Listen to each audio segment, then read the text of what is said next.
Hello, and welcome to the Curious Artist Podcast. This is a show for artists and art lovers where I interview a diverse group of artists in order to get at the deep questions of the art world.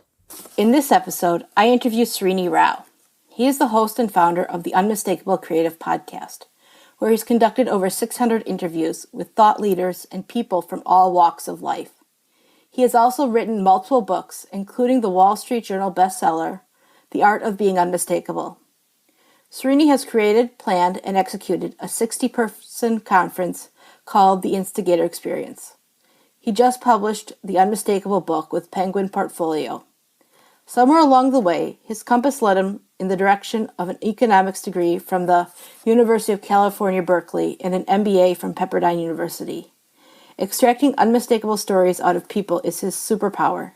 In his spare time, he's usually catching waves. The name of the podcast is The Curious Artist. What as an artist are you curious about right now? I'm probably the thing that I'm most curious about is how you exceed the limitations of any medium, like what we expect from a particular medium, and how you bridge, the gap that exists between art and commerce. And, that was largely influenced by my friend Eric Wall, who's a graffiti artist and keynote speaker who mixes his painting into his keynote speaking. So, I'll give you an example from, my own work. When I saw how music impacts dialogue in movies, I really was kind of blown away by it, and I saw a TED speaker actually give a talk with music. And I thought, okay, well, I can't have an orchestra behind me, but what if I actually mixed in music from my favorite soundtracks, instrumental music, and I set them to, sections of my keynote? How far could I push it? And, so I tried it for the very first time, only in the closing. Now I kind of want to see where else I can incorporate it, because then it goes from being just a talk to being a performance. And this idea of performance, I think, is very core to everything that we do. Like if you look at an episode of The Unmistakable Creative, there is this element of performance that goes into it, this element of creating an experience from end to end, from the moment you hear press play to the moment that it ends, to the moment you land on the website. All of that is designed to elicit an emotional response from the audience. Performance, that's an interesting topic. Before we get into you and your story, maybe we should, I think going down that thread might be a good place to go. Okay. How does performance play into your art form then? So, let's look at performance, from the standpoint of, musicians, or what we typically think of as performance, right? Is, maybe when a comedian stands in front of an audience, it's a performance. When an orchestra performs in front of an audience, it's a performance. When a singer sings, or, somebody plays a concert, or a band plays in a venue, it's a performance. And the interesting thing about performance is performance engages an audience. It, takes them from being sort of, just sitting there passively listening to this thing to really being totally immersed in it and, yelling and screaming and cheering and doing all this stuff. And you don't normally see that in, a hotel ballroom where a speaker is speaking about something kind of boring. That's just not, part of the element. But I think there's so much room for how we do that, because if we can bring that into everything that we're doing, if we can say, okay, what if our goal was to, treat it very theatrical and bring this element of performance into everything that we do, so that, it feels not like we're listening to a podcast, but maybe like we're listening to a podcast, but it almost feels like we're watching a movie. Like we can picture these scenes in our head as they're being described. And to me, that's really what I think it's about. And of course, that's why we've done stuff like produce animated shorts and really push the limits of what people think is possible within a medium. Now, I'm a huge fan of yours personally. I've listened to your podcast for a couple years now, but my audience probably isn't as familiar with you and your work you do. Let's back up and go from the beginning, what you do and what brings you to this point where you're at now. Yeah. So, as far as what I do, I, the host of a show called The Unmistakable Creative, where we look for people who, are really just interesting, but above all things, really stand out in an incredibly distinctive way. And I think, the Unmistakable Creative really is this unusual blend between education and entertainment. And if we can do one and not the other, that's usually when we're not willing to say yes to a guest, because we need both. Because entertainment is what engages an audience. Education is what teaches them. And if you can blend both, you end up with a very compelling product. So how did it start? It started really by accident more than anything else, because I found myself without a job, at the end of business school, and I needed a project to keep me busy. So I started a blog. The blog led to this weekly interview series called Interviews with Up and Coming Bloggers. And eventually that was spun out into a separate site called Blogcast FM.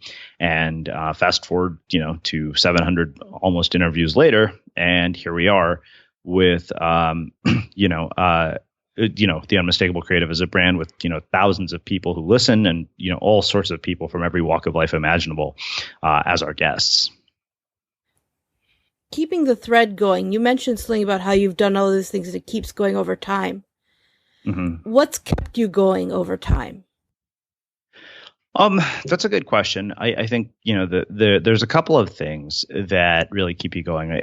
I think the real thing really, and I talked to another one of our listeners about this, is that your perspective has to be one that is very long term. And by long term, I don't mean a year. I don't mean two. I mean, you're talking 10, looking at it over the course of a decade, or looking at it over the course of a lifetime, kind of like, if I get to the end of my life, am I going to regret having, given up on this thing? Or am I going to, look back at it and say, okay, you know what, I'm glad I did what I did. Seth Godin, I heard him say in an interview recently, is the best way to be where you are, or be where you want to be a year from now and 10 years from now, is to be glad to do something you'll be glad you did today. And that really struck a chord with me, because, here we are 8 years later after we started, and I'm really glad that I did what I did 8 years ago.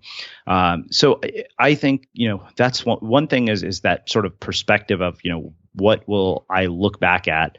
What will I look at my life as when I look back up on it? That's one thing that's kept me going. Another, of course, is getting the feedback that we have from people like you, from our listeners, knowing that it's actually making a difference in people's lives is incredibly fulfilling and incredibly rewarding. Those small emails you get, people think that, okay, whatever, maybe I get 100 emails a day or whatever, and that those small things don't mean anything. And they absolutely do. And I wrote about it in the book. Like I will look at those, frequently. Like I have an entire Evernote folder where I store all of those things, because they are meaningful. They do make a difference. When you look back at, in those moments when you question your work, or you question whether there's any value in it. So that's, those are really the things. And I think the other thing is that, for me, I think creative expression is very critical. If I don't have an opportunity to express myself, it's very stifling for me personally and professionally. So those are, I would say, all the things that have kept me going. At what point for you did it become an art form? Because I know in the beginning it was just like a hobby. You were doing an interview thing, trying to get a job. At what point did that cross over to the thing in itself being the reason for it? I would say probably about 200 interviews in, when I started to realize, okay, wait a minute, this is something very special. And I can't pinpoint exactly one moment necessarily, but I think there's a point at which I started to realize that I was drawing things out of people that nobody had ever gotten out of them in conversations. And I could see that, not only was it connecting with our guests, in fact, many of our guests became our listeners at certain points because they liked the interview so much. But it just, you see that and you start to think, okay, wait a minute, I'm much more interested in taking this much more seriously because of what's possible with it. And, I'm seeing just firsthand the kind of impact that we can have on people with our stories. So let's back up a little bit now. Was there anything specifically you remember from your childhood that might have led to anything that you're doing now? Like, I'm trying to parcel out what I know and what the audience knows in my head, and not ask questions that I've heard before, but at the same time, ask questions that illuminate the audience as to what. Yeah, so there's probably a couple things, that are worth noting. One is kind of growing up all over the world, and there's always a sense of not fitting in. I think, throughout growing up and throughout high school, because I wasn't one of the popular kids. I wasn't, I wasn't like an athlete. I wasn't well known. So the idea that you could take something and be exceptional at it and be good at it, and that could lead to something, I think that always had an appeal to me. And who knows, that's like your, amateur psychology, like Freudian thing happening. You're trying to compensate for, maybe there's something that I'm trying to constantly compensate for, with this notion of trying to be exceptional at something.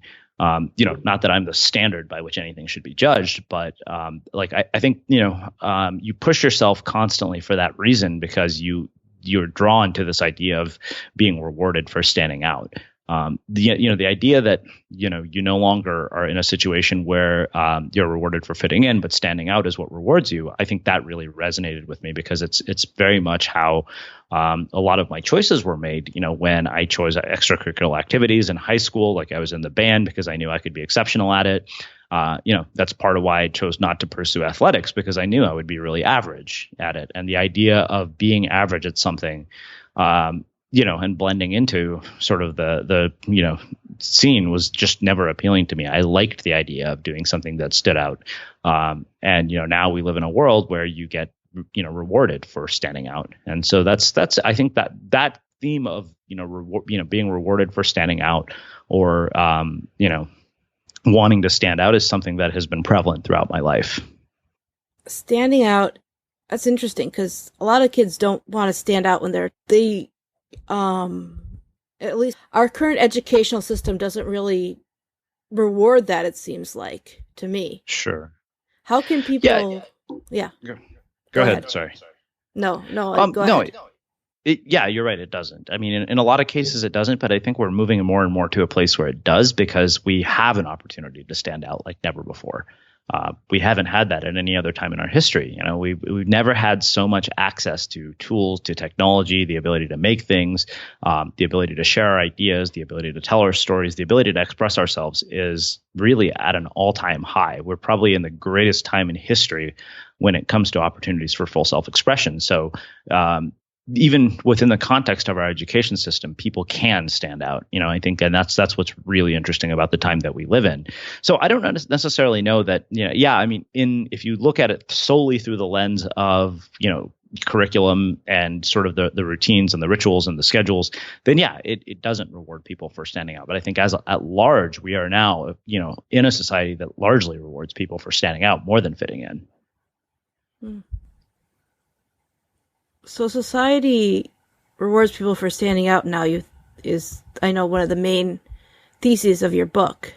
Mm-hmm. Unmistakable why only is better than best. What would you say is a good way of finding out what for you is a way of standing out? Do you know what I'm saying? Yeah. Mm-hmm.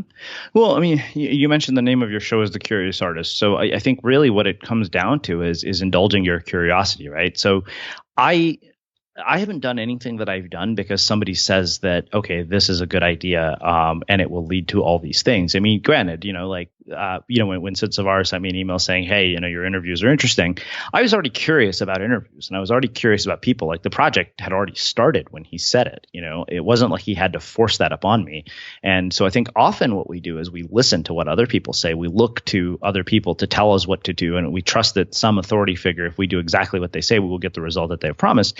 And, of course, it doesn't work that way necessarily, because we don't get the result that they've promised. And so I think the big thing is where does your curiosity take you? And the thing is, your curiosity isn't going to necessarily lead you down a well-lit path or to a clearly marked destination, because that's just the way it goes. I think there's a beauty in the unknown that we have to embrace and explore if we're going to find this thing that allows us to stand out. It's like, I didn't start knowing that this was going to be, what would allow me to stand out. It was a lot of experimentation. I mean, there's still hundreds of experiments that we do, all constantly. We're trying things that are like, okay, this might blow up in your face, but no big deal if it does. Like, I think, we've been conditioned into a fear of being wrong, and the fear of being wrong keeps people doing so many things they don't want to do, or not, more importantly, it keeps them from doing things that they don't want to do. So I think you have to really think about that, and again, really, I think the big thing is curiosity, and what am I curious about? And not having any concern for where it's necessarily going to lead, with no attachment to an outcome per se. If you indulge your curiosity, it will actually take you to very interesting places. How have you personally gotten over the fear of being wrong? I haven't. I don't think you ever get over the fear of being wrong. That I think is sort of a misnomer, right? Is that people have this idea that there's going to be a moment in your life when you're completely void of fear. Well, that's just never going to happen. If you're waiting for the moment that you are void of fear to do this thing you say you want to do, well, then you will never do that thing, because the fear is always going to be there, because what you're dealing with is a complete unknown. How can you possibly not have a little bit of fear? It'd be, that's biological, and it would actually be stupid of you not to have some fear. You want somebody to have fear when they're, driving a car 200 miles an hour, because if they don't, they're likely to be reckless, So fear keeps you from, being reckless. I think fear sometimes is actually a good thing. It keeps you from making really bad decisions. So there's no moment when you're not going to have this fear of being wrong. You will always be there. And the thing is, throughout history, everybody has people who think they're wrong.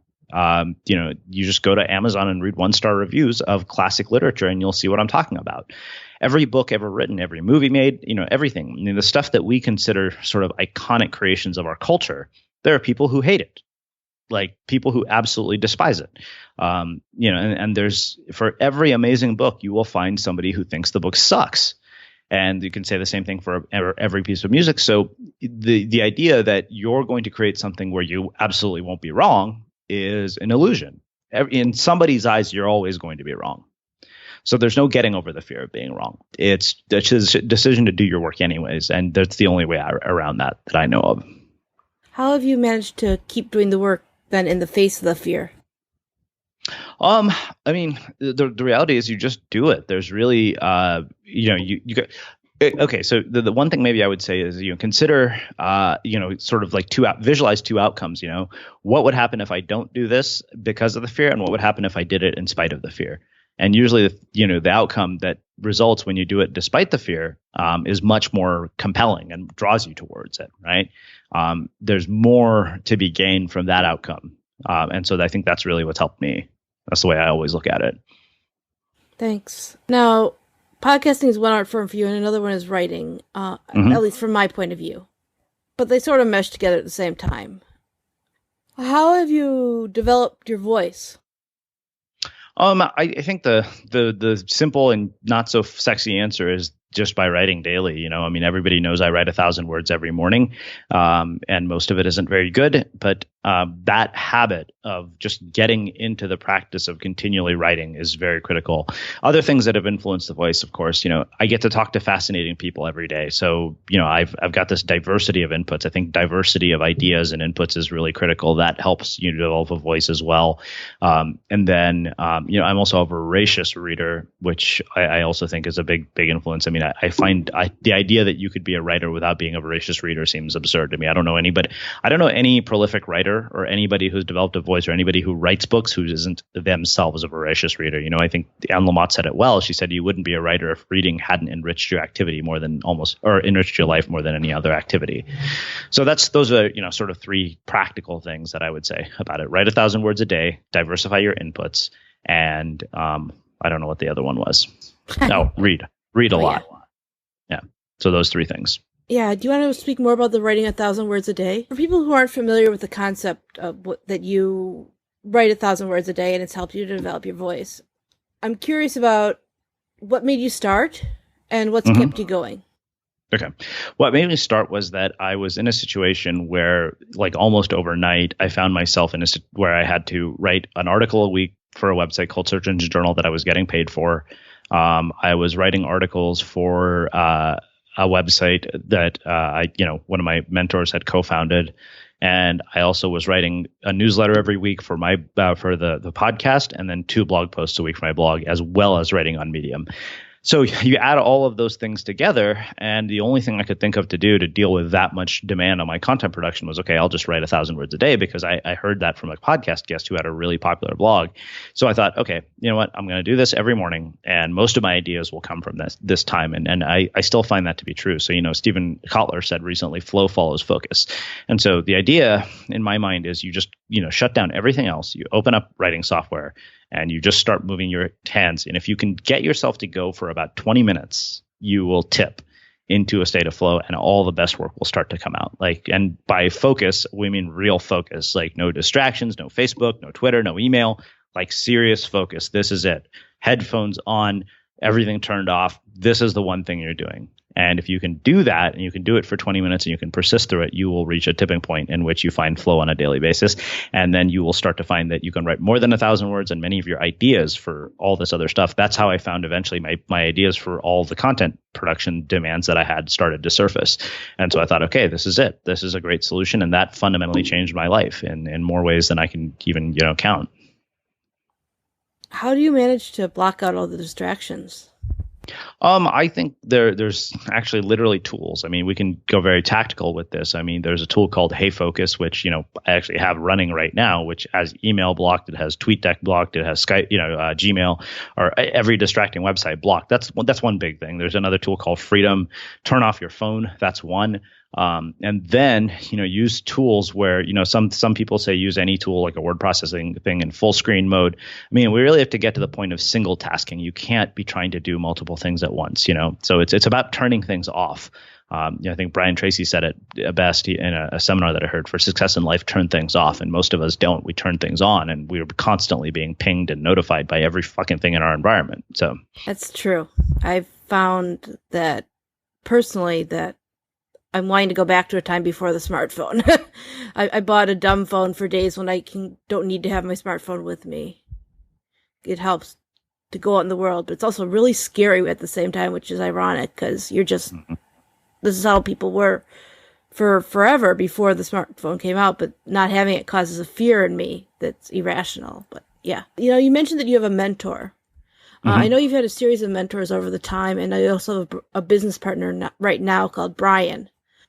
For people that are starting out, how did you first get your mentors, and how did you manage to get to the support? What has the support meant to you?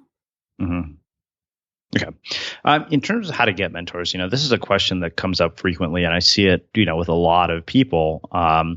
I mean, a part of it is, a mentor has to see, I think, in you something that will end up making them look good, to see that, the role that they've had on your life will actually have an impact. Because the greatest thing that you can do for a mentor is succeed yourself, because that means that they've done their job.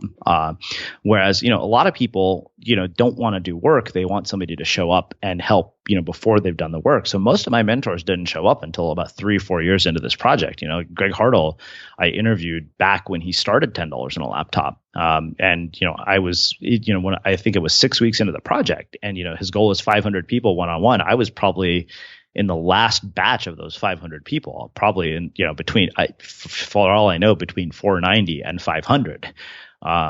Because it was the last part of the project, but he'd seen the fact that I had, started this thing when he started his project. I was still doing it when he was coming close to the end. So I think that was telling. It was kind of like, okay, here's somebody who sticks with things. Here's somebody who's willing to persist. And the fact that he's willing to persist means that I can have an impact here. I think, mentors want to see that they actually can have an impact. I think the same goes for partners, is that, they have to see that there's going to be some level of value in it for them, because they can see that this is going somewhere. Even if they don't know where it's going necessarily, which is that's we couldn't know what the outcomes of things were going to be. So, you look at somebody like Ryan Holiday, who had early mentors and people like Robert Greene. I mean, part of what Ryan brought to them was that Ryan was incredibly savvy about the internet, especially when it came to authors. At a time when most authors were still trying to figure out sort of what this next evolution of publishing was going to look like. And he, as a result, got to be in the right place at the right time. But I mean, you heard him say it on our interview. I mean, he didn't demand things from Robert. There are 2 months, sometimes when he wouldn't talk to him. So part of that is taking what you can get in terms of mentors, and accepting, whatever help they give you along the way. I mean, part of what started with me and Greg was he actually approached me because he wanted my help with something. And so I did the best I could to offer him whatever advice I could. And, I could have tried to say, oh, okay, Greg, I want you to pay me for my consulting time, but I didn't, because I knew the value of having somebody like him on my side. And so I said, okay, cool. And we just got to talking. It kind of emerged very organically. Yeah, you can go out and try to formally find them, but I think part of it is just being on the lookout for people. That's one thing we're not aware of, is we don't think about maybe this is a person, or we don't have the awareness to say, okay, this is a person who might change your life.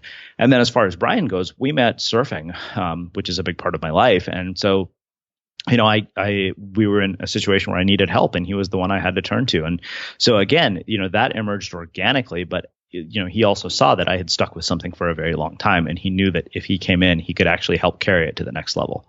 So those are the things I would say to you. As far as what they've meant, I mean, I wouldn't be where I am without the support of a lot of the people that have been in my life.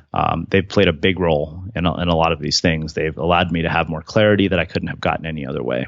That was great. Now, I'm going to shift the interview right now to a series of questions I like to ask, although I think I'm going to keep it more conversational than just asking questions. I want to know your opinion, because I feel like getting the opinions of these questions from a variety of different people gets closer to the core truth of what these things are. Not that there is one core truth. You'll hear more after you'll understand more after I ask the question, obviously. But the first question is, what is your definition of art? I mean, my definition of art is making something, period. If you make something that didn't exist before, you've made art. That's, and that can be so expansive, which is what's so great about the world we live in. I think typically we think of art as, painting or putting paint on a canvas or something along those lines, or something that we typically associate with the word creative. But anything, like you can build a company, it could be art. When you do something, like Nancy Duarte designs slide presentations, that's art. The way her slide decks look, that's absolutely art. So I think you have to really think about it as something far more expansive in my mind.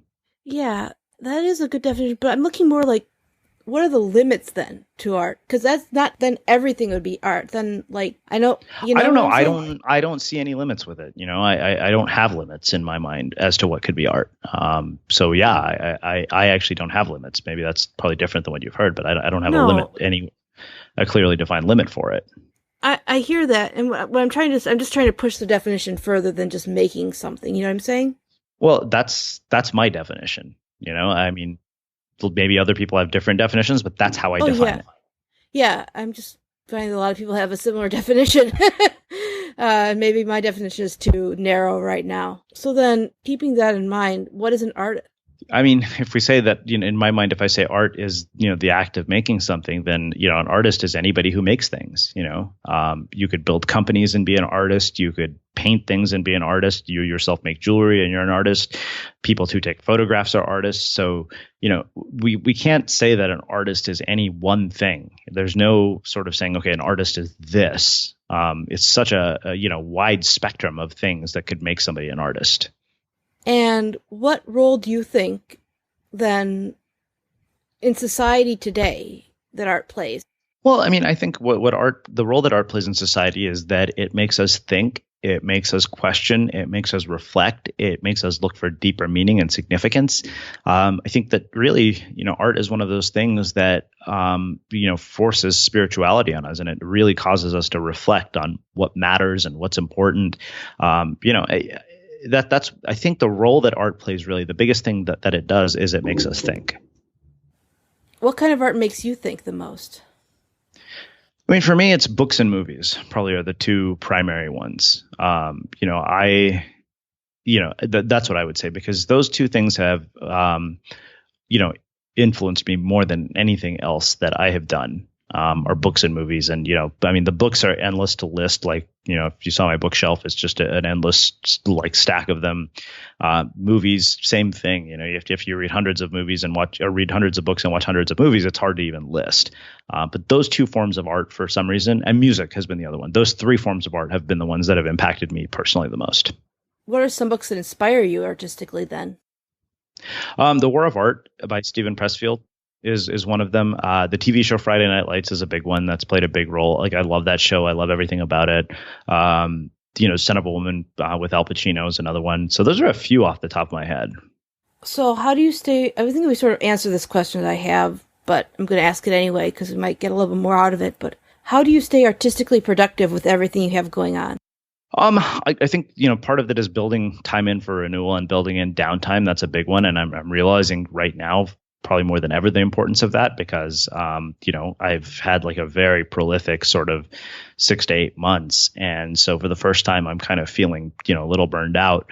So downtime is a big one, and building in things outside of your life, that have nothing to do with the work. That's why surfing is so important because it kind of fuels everything. So I think that's for me how I stay motivated artistically.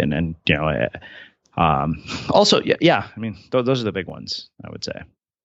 What is the why behind what you do right now? I think that I have this really, it's funny you ask because Simon Sinek once said you're, obsessed with people who are good at unusual things, which, you look at the Unmistakable Creative, like that's the definition of everybody on the Unmistakable Creative. They're good at very strange things, like exceptional at strange things that you might not even think could be turned into a career. I think finding stories, like my why is telling stories. Like I love telling stories. That's what I was put here to do, I think.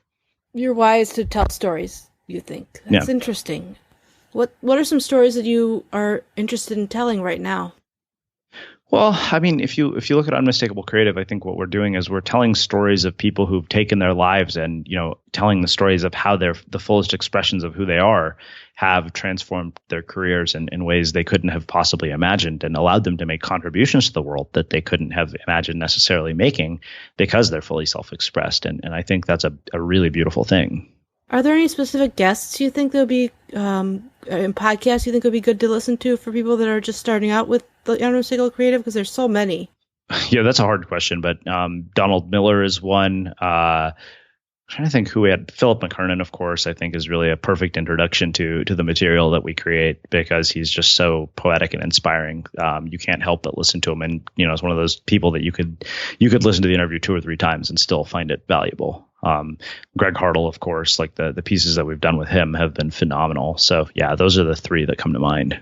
Let's get into the book then, because I feel like this book is very valuable for artists. The general structure of the book, I think it might be valuable for listeners to hear about in your metaphors of surfing. And okay. I mean, so the core idea of the book is really this, right? And this came from a visual artist in Germany named Mars Dorian. And the idea behind Unmistakable is that when you've created something unmistakable, it's so distinctive that it's immediately recognized as something that you did and nobody else could have done but you. And the value of that, of course, is that when it's something that nobody else could have done but you, somebody who wants something done by you can't shop around, they can't compare. And, as I mentioned, Mars Dorian was really kind of the person who planted that seed in my head.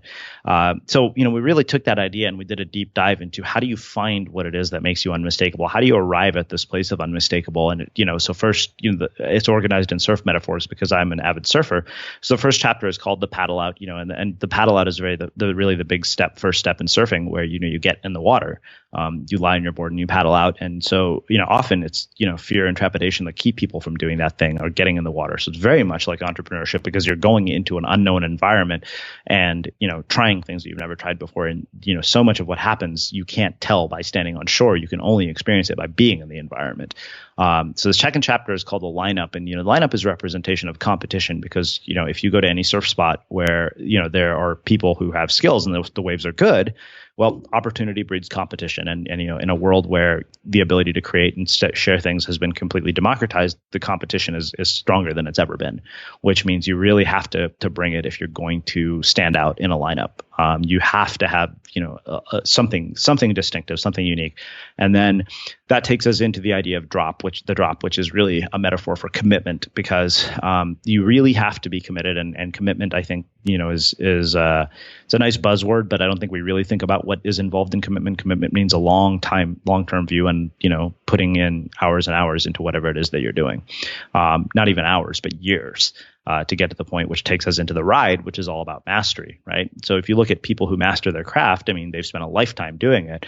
And I think surfing made this perfect metaphor for mastery because there are people who surf for 40 years and they're not good enough to become professional because it's that difficult of something to master. It requires so much commitment and so many different things.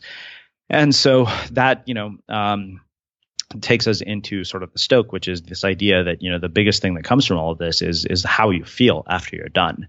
How you feel when you've created something, how you feel when you've ridden a wave. It's this just very zen-like, peaceful high and this wonderful thing that adds so much meaning to your life. And more than anything, it just adds joy to your life. And I think, if you look at it from the lens of an artist, I think artists are happiest when they're creating things. For them, it's an oxygen supply almost to be constantly creating. I was listening to your book while I was riding a bike. I came up with in my head with this metaphor that I'm still working on. I realized that there is no there. But the people that you interviewed, they can always get better at what they're doing. There's always going to be a next horizon. And for me, I realized the metaphor, instead of success being a ladder, it should be a garden where you're just constantly sowing the seeds. Yeah, the thing is, throughout our lives, we're planting seeds for things that will come to fruition. Some do, some don't, and every one of them is that's a good way of looking at it. Is that you're planting seeds, because if all you're doing is looking at a horizon, you get to this point of disappointment because you realize, okay, wait a minute, all the horizons are false. I quoted in the book, Ed Helms had said, life is a series of false horizons, which is absolutely true. Because you get to the horizon and you're kind of like, okay, wait a minute, there's more. There's another place to go from here. There's no moment of arrival. And I think that's what we have to get out of our heads. Yeah, that can be tricky. How have you managed to do that?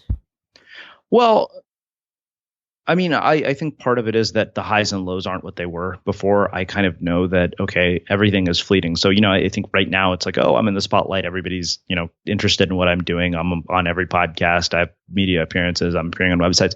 But all of that is fleeting. Like, a month from now, nobody's going to care. In a month, it will be basically business as usual. And so I was like, why wait a month for it to be business as usual? Approach every day as business as usual, and so I think that's really important, is to not to not let the highs and lows define you. I know you've had some really low lows. I don't know if you want to get into it on my podcast. It depends. Yeah, we can talk about some of it. I've had similar issues myself. I haven't really shared this on the podcast, but I have struggled with depression in the past, and mental health is an issue with a lot of people that are creative and artistic, and overcoming that, I think, is just a day-by-day action. But at the same time, I feel like speaking out about it more might be a good thing to do, to make it more normalized. Yeah, I think maybe that's the biggest thing. Rather than going to my personal issue with it, I think what's of more value is to say, yeah, it is something we need to talk about. It's something that we need to be willing to be open about, even if it's not necessarily like, sharing it publicly with an audience that we serve, but really, realizing that, hey, maybe I need help. Maybe I should go see somebody for this stuff. I think that's really, one of those things where there's a lot of shame surrounding it. So we try to avoid it. But I think if we're willing to be okay with it, then, then we'll actually end up making a lot more progress. It is hard to talk about these things just because of the shame, because you're afraid of what other people will think. And that's something to do with a lot of art stuff, because putting stuff out there into the world, you can't really control how people perceive it. You can only control what you create. Yeah, exactly.